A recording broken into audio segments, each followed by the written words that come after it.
कि मार्केट में you never know कि कल क्या हो जाए, ये क्या आज पूरा का पूरा समीकरण बदल गया अब इस मार्केट के लिए, अगर ये नंबर्स होल्ड आउट करते हैं तो?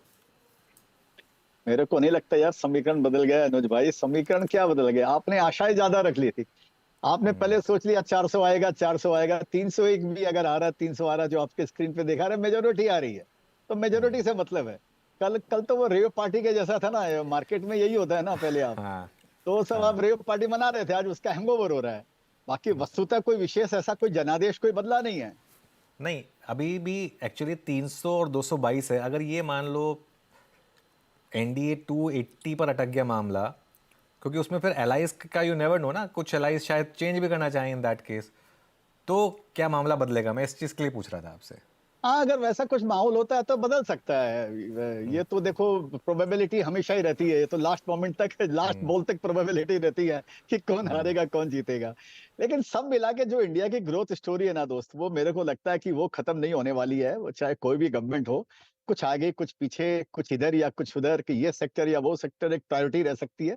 बाकी इंडिया की ग्रोथ स्टोरी बदलने वाली नहीं है। ग्रोसरी बदलने वाली नहीं है, तो इन्वेस्ट कहाँ करें? अभी मार्केट को थोड़ा और करेक्ट होने दें तब इन्वेस्ट करें, या आज एक अच्छा मौका है इन्वेस्ट करने का? देखो, बात ये है ना बॉस, इन्वेस्टमेंट माने मैं जो इन्वेस्टमेंट करता हूँ वो दशकों के लिए करता हूँ या सालों के लिए करता हूँ। वो दिन पर डिपेंड नहीं होता है कि आज क्या होने वाला है। माने आप इंडेक्स को देख के लॉन्ग टर्म ट्रेंड नहीं पकड़ सकते हो, आप डेली के इंडेक्स को देख के, डेली के इकोनॉमी की ट्रेंड देखकर आप इंडेक्स की ट्रेंड पकड़ सकते हो। तो ये कल जो हुआ और आज जो हुआ, इससे मेरे मानसिकता में कोई विशेष बदलाव नहीं है। मैंने कल भी कुछ नहीं किया, मैंने आज भी कुछ नहीं किया। 10 दिन पहले भी कुछ नहीं किया था, शायद और 10 दिन आगे भी कुछ नहीं करूंगा।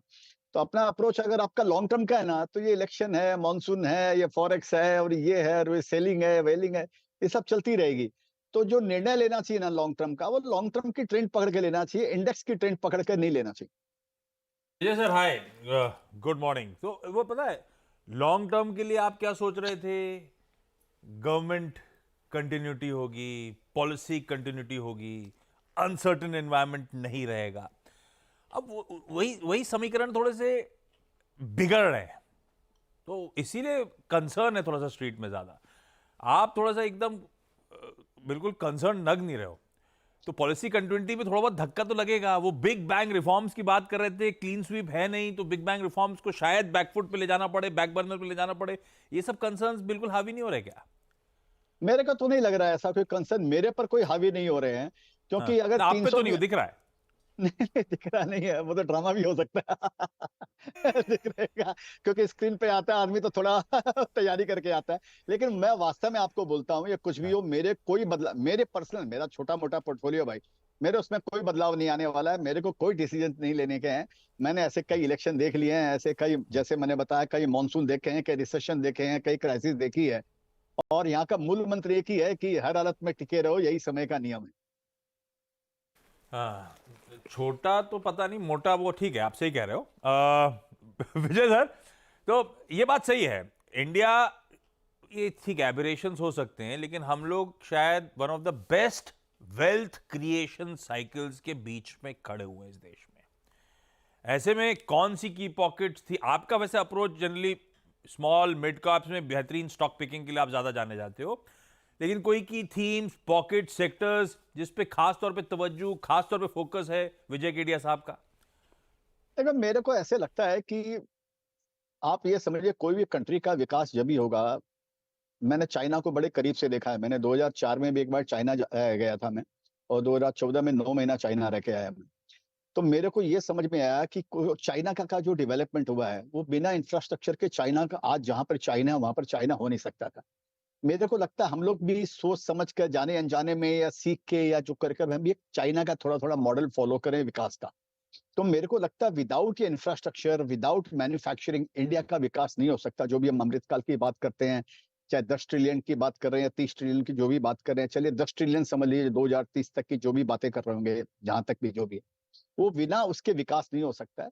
तो वो हम लोगों ने रोड में देखा, जिस तरह का रोड का विकास है। तो मेरे को लगता है जो इंफ्रास्ट्रक्चर का जो सेक्टर है ना, इसमें अगले 5-10 साल तक तेजी चलनी चाहिए। और खाली एक ही नहीं, ये चतुर्मुखी विकास होना चाहिए, चारों तरफ ही विकास होगा। विकास उसी को बोलते हैं ना जो वो चारों तरफ होता है, एक्सपो। तो मेरे को तो लगता है कि माने सारे के सारे सेक्टर थोड़े कम या ज्यादा पार्टिसिपेट करने चाहिए। ओके विजय जी, आपका एक बहुत बड़ा फोकस रहा है इलेक्ट्रिक व्हीकल्स पर। खैर आपकी काफ़ी बड़ी इन्वेस्टमेंट भी रही है। अब ऐसे सेक्टर्स में तो कुछ इम्पैक्ट पड़ेगा नहीं, तो क्या ऐसे सेक्टर्स में आपको लगता है अगर और मार्केट नीचे आए तो वो अपॉर्चुनिटी होगी ऐड करने की? जरूर होगी ना अनुज, क्या चीज में फर्क पड़ेगा आप मेरे को बताओ? रोड बनाने बंद हो जाएंगे, या आपको लग रहा है कि एयरपोर्ट खुलने बंद हो जाएंगे, या एयरलाइंस बंद हो जाएंगी, या बैंकिंग बंद हो जाएगी, या डिफेंस बंद हो जाएंगे? क्या बंद होने वाला है? कुछ बंद नहीं होने वाला है। ज्यादा से ज्यादा ये होगा कि जो मैंने बताया, आपने रेव पार्टी कर ली थी आपने, तो आपका हैंगओवर, आपने जो ज्यादा वैल्यूएशन दी थी वो वैल्यूएशन करेक्ट हो जाएगा। ज्यादा से ज्यादा इतना ही होएगा ना, कारवां नहीं रुकने वाला है। हो सकता है उसकी स्पीड थोड़ा आगे पीछे हो जाए उसकी, और एक बार सेंटीमेंट का अगर फर्क पड़ेगा तो थोड़ा आपका वैल्यूएशन आपकी कम हो जाएगी। कंपनी नहीं मरने वाली है, वो फिर भी उसकी ग्रोथ रेट चालू रहने वाली है। हाँ बिल्कुल सही कह रहे हो आप। तो कन्विक्शन रखिए, जो आप चुन रहे हो, जिस थीम पे हो, उस पर बहुत ज़्यादा डेंट नहीं आएगा। हाँ थोड़ा बहुत हिचकोले अभी खाओगे आप, लेकिन डायरेक्शनली जहाँ जाना है शायद वहाँ पे आप इवेंचुअली पहुँचोगे। ज़्यादा घबराने की ज़रूरत नहीं है। अच्छा अगले सवाल पे आओ, उससे पहले वो सुई अटक गई मेरी। 2009 में 9 महीने आप चाइना में क्यों थे? 2014 में था 9 महीना चाइना। आते क्यों? जाते रहता था, घर लेके काफी बैठा था 9 वहां महीना तो पे। लंबा पीरियड हो गया। हाँ लंबा पीरियड हो गया, तो लंबा पीरियड के लिए था। आते जाते रहता था, हर महीने आता जाता था, लेकिन एक अच्छा। घर लेकर बैठा था वहां पर चाइना के अंदर में। कुछ कोई कंपनी के लिए कुछ प्रोडक्ट डेवलप कर रहा था मैं। अरे ओह ओके। अच्छा केडिया या सर, क्योंकि आपका थॉट प्रोसेस इस बात से मैच करेगा। मैं एज एन इन्वेस्टर थोड़ा सा कंसर्न क्या है मेरे जहन में, भाव पे ध्यान दूं या फिर 3-5 साल में किस तरह का गेम चेंजिंग आइडिया हो सकता है, किस तरह से कायाकल्प हो सकता है, उस पे ज्यादा फोकस करूं। क्योंकि भाव में सब कुछ महंगा नजर आ रहा है, पर जो ट्रेजेक्ट्री है, जो शायद 3-5 साल के कॉन्टोर्स हैं, उसमें स्थिति बहुत बदलती हुई नजर आ सकती है। आप कैसे अप्रोच करते हो? आप भाव को लेकर ज्यादा पिन पॉइंटेड रखते हो या फिर जो ट्रेजेक्ट्री बदल सकती है उस पर ज्यादा तवज्जो दे रहे हो? देखो सर, हमारे शेयर बाजार में एक कहावत है, अनुज जानता है, चित्र आप भी जानते होंगे, भाव भगवान है। ठीक है ना, लेकिन वो भाव भगवान है शॉर्ट टर्म के लिए, वो भाव भगवान है ट्रेडिंग के लिए। यहाँ पर भारत भगवान है। मेरे को तो पूरी जो आस्था और निष्ठा जो है वो भारत की इकोनॉमी पे है। मेरे को लगता है इसके अंदर में बड़ा बूम होने ऑलरेडी आ रहा है, ऑलरेडी शुरू हो गया। तो मेरा तो सारा जो ध्यान है वो भारत पे है, वो हमारी इकोनॉमी पे है। उसके अलावा मेरे को भाव से कोई मतलब नहीं है। वो 10% गिरता है या 25% गिरता है या 50% बढ़ जाता है या डबल ट्रिपल 4 गुना हो जाता है, मैं उन चीजों को नहीं देखता हूँ। As long as Indian economy के अंदर में ग्रोथ है, तब तक आप इसमें शेयर्स में रॉन्ग नहीं हो सकते हैं। हाँ, उसका चुनाव करना बहुत बहुत जरूरी है कि सही शेयर्स में आप टिके रहें, नहीं तो आपकी अपॉर्चुनिटी कॉस्ट है वो बहुत बड़ी हो सकती है। इस बोलकर यहाँ पर अनुभव की और ज्ञान की कीमत है। भाव भगवान जी, ये तो बिल्कुल सही बात है। अच्छा केडिया सर,